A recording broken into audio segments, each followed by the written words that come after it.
Hi friends, welcome to my channel. ఇంటింటి కథ part 6. రచించిన వారు డి కామేశ్వరి. ఉదయం వసంత ఆసుపత్రికి వచ్చింది, తల్లిని ఇంటికి పంపించడానికి. వసంతని చూస్తూనే కమల గుడ్ల నీరు కక్కుకుంది.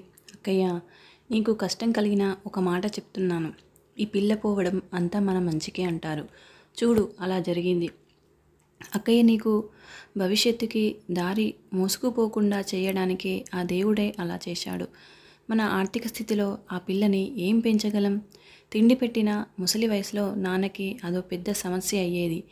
ఇప్పుడు కాకపోతే ఇంకొన్నాళ్ళకైనా నిన్ను చేసుకునేందుకు ఎవరన్నా ముందుకు వస్తారు. పిల్ల లేకపోతే ఏ టైపో నేర్చుకుని నీవు ఉద్యోగం చేసుకుంటున్నప్పుడు ఎవరినన్నా ఇష్టపడి చేసుకోవచ్చు. పిల్ల ఉంటే దానికోసం నీవు అన్నింటినీ త్యాగం చేసి జీవోత్సవంలా జీవితాంతం బ్రతికేదానివి. నాకెందుకే ఏం విచారం కలగలేదు. నీవు ఊరికే అలా కుమిలి పోనక్కర్లేదు. నా మాట విని ఏడుపు మానేయ్, అందరిలా ఓదార్చింది. నోరు మూసుకోవే, బిడ్డని కన్నమ్మకి తెలుస్తుంది కడుపుకోత ఏమిటో. నీకేం తెలిసే? పిల్లపోతే అడ్డు తొలగిపోయిందని సంతోషించమంటుంది. అవ్వని ఆడదానివి కావే, ఇవేం బుద్ధులు, నీవేం మాటలు. మా తల్లి ఏ ఇంటికెళ్ళి అడుగు పెడుతుందో గాని అంటూ కాంతమ్మ తీక్షణంగా మందలించింది. అమ్మా, నిజంగా మీ అందరికీ ఏదో సమస్య తీరినట్లు అనిపించడం లేదు. మీరు పైకి చెప్పరు, నేను పైకి అంటాను, అంతే తేడా. అక్కకి కష్టంగా ఉంటే కొన్నాళ్ళు ఉంటుంది. తర్వాత నేను ఈరోజు అన్న మాటలే నిజం ఉందని దానికి తెలుస్తుంది. నోరు మూసుకుని వెర్రి మాటలు మాట్లాడకుండా కూర్చో. నేను ఇంటికి వెళ్ళి మళ్ళీ రాత్రికి వస్తా. ప్రసాద్ నీకు అన్నం తెస్తాడు. దానికి హార్లిక్స్, కాఫీ ఏది కావాలంటే అది కలిపి కాంతమ్మ అప్పగింతలు పెట్టి ఇంటికి వెళ్తుంది. అక్క, నేనన్న మాటలకి నీకు కోపం వచ్చిందా? పక్క మీద కూర్చుంటూ అంది. కమల సలోచనగా చెల్లెలి వైపు చూసి, లేదే, నీవన్నది నిజమేనే. నాన్నకి ఇంకో ఆడపిల్లని భరించే శక్తి లేదు. నీవన్నట్టు నేను చదువుకోవడానికి అన్నిటికీ అడ్డుగా ఉండేదేమో పాప.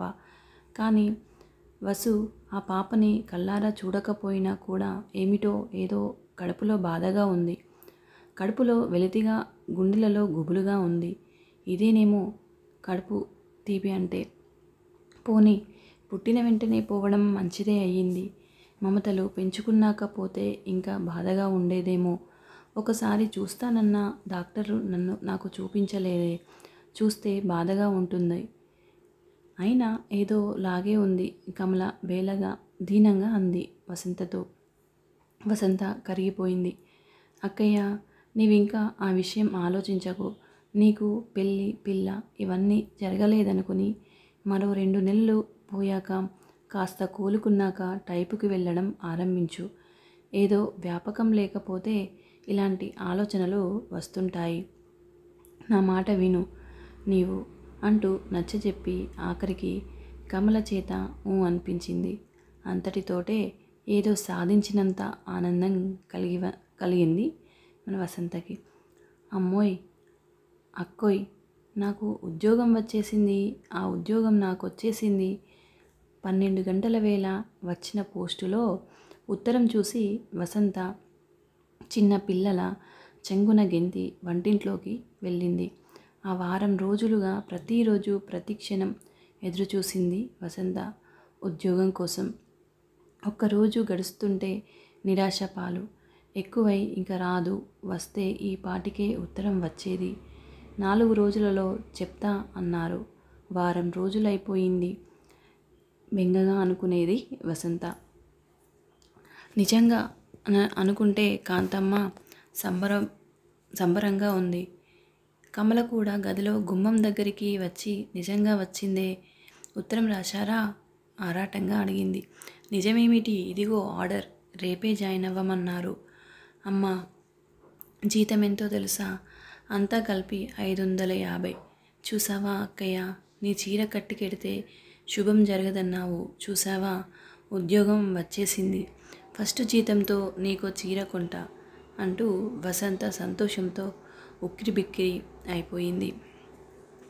కాంతమ్మ సంతోషంగా, పోనీలే, ఏదో దేవుడి దయ వల్ల నీకన్నా ఉద్యోగం వచ్చింది.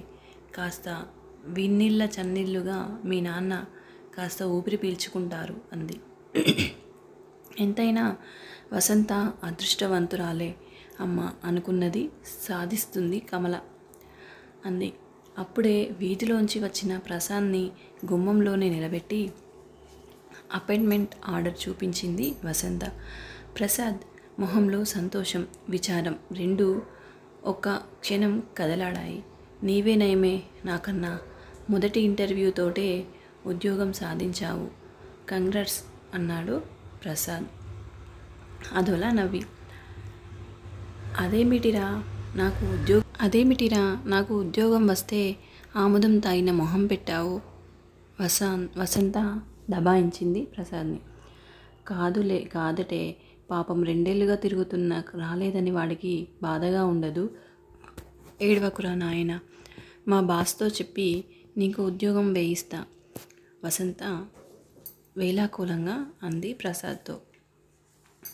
ఏడ్చావు వెధవ, ఫోజులు పెట్టకు.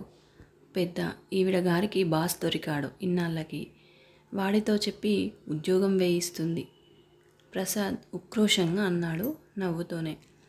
సాయంత్రం మాలతి, శంకర్ వస్తుండగానే వాళ్ళకి ఎదురెళ్ళి చెప్పింది వసంత. వసంతకి ఊరందరికీ చాటించి ఈ సంతోషం వార్త చెప్పాలన్నంత ఆనందంగా ఉంది. అక్కడికి పక్కింటి పిన్ని గారికి, ఎదురింటి వాళ్ళకి చెప్పేసింది. మాలతి విని అమ్మాయ్యా, ఒక ప్రాబ్లం తీరింది, కథ 2వ సీను మొదలవ్వాలన్నమాట ఇంకా అంది నవ్వుతూ. అక్కయ్య, ఉద్యోగం దొరికింది, బాస్ నవమోహనకారుడు, అన్నీ కుదిరాయి అంటూ ఇంకా ఆ బాస్ అక్కయ్యని ప్రేమించి వరించి పూలమాల తేవాలి మరి, వేళాకోళం చేసింది. అంతా నవ్వారు. వసంత ఉడుక్కుంది. మాలతి వేళాకోళంగా ఎగతాళి చేసినా ఎందుకో ఆ మాటలు కోపం తెప్పించలేదు. నిజంగా తననుకున్నట్లు ఆ ఒక్కొక్కటి జరుగుతున్నాయి. మాలతి అన్నట్టు ఆలోచిస్తున్న వసంత మొహంలో ఎరుపు చూసి, వసంతాదేవి గారు, అప్పుడే ఇంపాల కారులో తిరిగేయకండి, ముందు మీరు బస్సుల్లో వెళుతుండాలి, అప్పుడు బాస్ గారు లిఫ్టులు ఇస్తుండాలి, ఇంకా చాలా కథ ఉంది, మొదటి రీలు తర్వాత 4వ రీలుకి వచ్చేయకండి మాలతి వెక్కిరించింది. శంకర్ చప్పట్లు కొట్టాడు. వండర్ఫుల్, ఇదేదో సుఖాంతం సినిమా అయ్యేటట్టుంది. గ్రూప్ ఫోటోకి మనం ఇప్పటి నుంచే రెడీ అవ్వాలి. చిన్నక్కయ్య, గ్రూప్ ఫోటోకి ఒక టెరికాట్ ప్యాంటు కుట్టించవే జీతం రాగానే శంకర్ సీరియస్గా అడిగాడు. అంతా నవ్వారు. ఇంకా ఉంది. Thank you for watching. ఈ స్టోరీ మీకు నచ్చినట్లయితే లైక్ చేయండి, షేర్ చేయండి, కామెంట్ సెక్షన్లో కామెంట్ చేయండి.